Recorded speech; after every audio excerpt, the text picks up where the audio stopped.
Hi friends, હું છું કીર્તિ. કીર્તિસ કિચનમાં તમારું સ્વાગત કરું છું. આજે આપણે હોમમેડ બ્રેડ પિઝા બનાવવાના છે, જે ફટાફટ અને 10 જ મિનિટમાં બનીને તૈયાર થઈ જાય છે. તો ચાલો જોઈ લઈએ હોમમેડ બ્રેડ પિઝા બનાવવાની રેસિપી. સૌપ્રથમ આપણે એક લસણની કળી લઈ લઈશું અને પછી એને ગેસની ફ્લેમ ઉપર મૂકીને આખી લસણની, તમે જુઓ છો ને, આખું ફોડવું લઈ લેવાનું છે.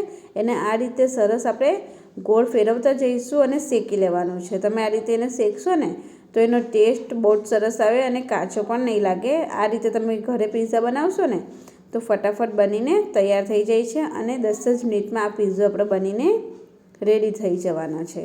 તમે જુઓ છો ને કઈ રીતે હું લસણની કળીને શેકી રહી છું. આ રીતે લસણની કળી આપણે ગોળ ફેરવતા જવાનું છે અને સરસ એને શેકી લેવાની છે. એકદમ અંદરથી શેકાવી જોઈએ, એકદમ બહારથી જ શેકાઈ જાય અને અંદરથી કાચું ના રહે ને એનું ધ્યાન રાખવાનું. આ રીતે લસણની કળી શેકાઈ જાય પછી આને એક પ્લેટમાં લઈ લેવાની છે. પછી આપણે આ રીતે એને બધી કળીઓને આ રીતે સરસ, તમે ફોતરા તો બળી જ ગયા હોય છે એટલે ફટાફટ જ નીકળી જાય છે અને છોલવાની જરૂર નથી પડતી. આ રીતે સરસ શેકાયેલી કળી હોય ને એની લસણની કળી બધી છોલીને આપણે એક વાટકીમાં કે ડીશમાં આપણે આ રીતે લઈ લઈશું. પછી એને સરસ આ રીતે ચમચીની મદદથી કે દસ્તાની મદદથી ઝીણી લઈ લઈશું. પછી થોડા કેપ્સિકમ, ટામેટાં અને ડુંગળી અને એક ચીઝ લઈ લીધું છે મેં. અને મારા ત્યાં 4 બ્રેડની સ્લાઇસ પડી હતી ને તો હું 4 બ્રેડના પિઝા બનાવવાની છું. અને એક આપણે શેઝવાન સોસ લઈ લીધો છે મેં અહીંયા.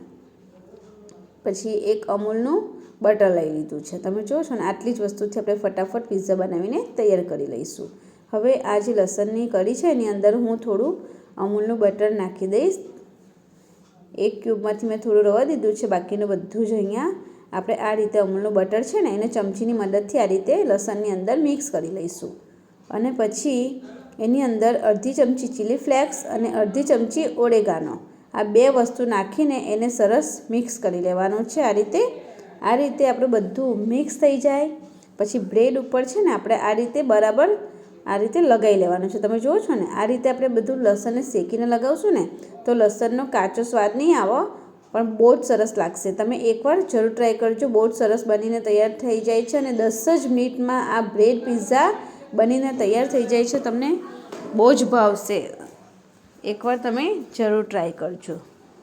આ રીતે બધી જ બ્રેડની સ્લાઇસ ઉપર હું લગાવી લઈશ. હવે જે શેઝવાન સોસ છે ને એને પણ આપણે થોડો થોડો નાખીને એને પણ ઉપર લગાવી લઈશું. તમે શેઝવાન સોસની જગ્યા પર તમે પિઝા સોસ કે પછી ટમેટા સોસનો પણ ઉપયોગ કરી શકો છો. પણ મારે ત્યાં હમણાં શેઝવાન સોસ હતો ને મેં શેઝવાન સોસ લગાવ્યો છે. બહુ જ સરસ લાગે છે, એકવાર તમે જરૂર ટ્રાય કરજો. આ રીતે બધી જ બ્રેડની સ્લાઇસ ઉપર આપણે શેઝવાન સોસ બરાબર લગાવી લેવાના છે. થોડી જ વસ્તુમાંથી આપણે બ્રેડ પિઝા બનાવ્યા છે અને ફટાફટ આપણે એને બનાવી લઈશું. આ એક અમૂલનું ચીઝની ક્યુબ લઈ લીધી છે મેં, એને પણ આપણે એના ઉપર છીણી લઈશું. તમે આ રીતે બનાવશો ને તો તમને બહુ જ ભાવશે અને ફટાફટ બનીને તૈયાર થઈ જશે, કોઈ પણ ઝંઝટ વગર. અને ફટાફટ આ પિઝ્ઝો બનીને તૈયાર થઈ જાય છે. આ રીતે બધું જ ચીઝને આપણે છે ને એના ઉપર છીણી લેવાનું છે. તમે જુઓ છો ને કઈ રીતે હું છીણું છું. આ રીતે બધું ચીઝ છીણી લઈશું.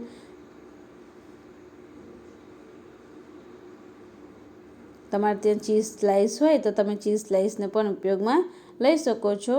અને તમે આ રીતે અમૂલનું નાની ક્યુબ લાવીને તમે લગાવશો ને તો પણ ચાલશે. આ રીતે સરસ મજાનું આપણે બધું જ ચીઝ બ્રેડ ઉપર, આખી એક ક્યુબ છે ને એને બધી 4 બ્રેડ ઉપર છીણીને લઈ લેવાનું છે. પછી એના ઉપર આપણે ટમેટાં અને કેપ્સિકમને ડુંગળીના જે મેં કટ કરી લીધા છે ને પીસ, એને આ રીતે ગોઠવી લેવાના છે.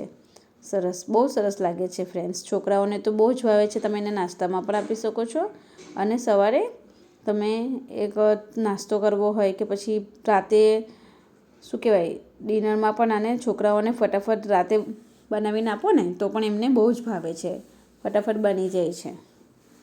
પછી આ રીતે જે એક બીજી ક્યુબ મેં ચીઝને છીણીને તૈયાર કરી લીધી હતી પહેલાં જ, એટલે એને વચ્ચે આ રીતે હું છે ને થોડું ચીઝ વધારે મૂકી દઈશ, એટલે થોડું ચીઝવાળું હશે ને તો બહુ જ સરસ આપણો બ્રેડ પિઝ્ઝો લાગશે. જો છો ને આ રીતે હું બધું ચીઝ અંદર એડ કરી દેવાની છું.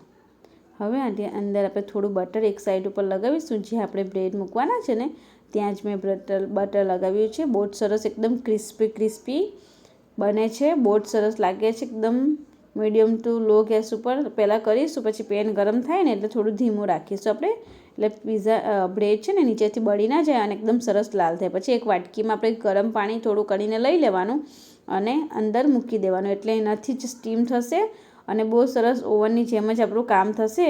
તમે જુઓ છો ને કેટલું સરસ આપણું બ્રેડ પીઝા બનીને તૈયાર છે. એકદમ ક્રિસ્પી અને ટેસ્ટી લાગે છે અને બહુ જ સરસ લાગે છે. જો તમને મારો વિડીયો ગમે તો મારા વિડીયોને લાઇક, શેર, કમેન્ટ અને મારી ચેનલ સબસ્ક્રાઈબ કરવા ના ભૂલતા.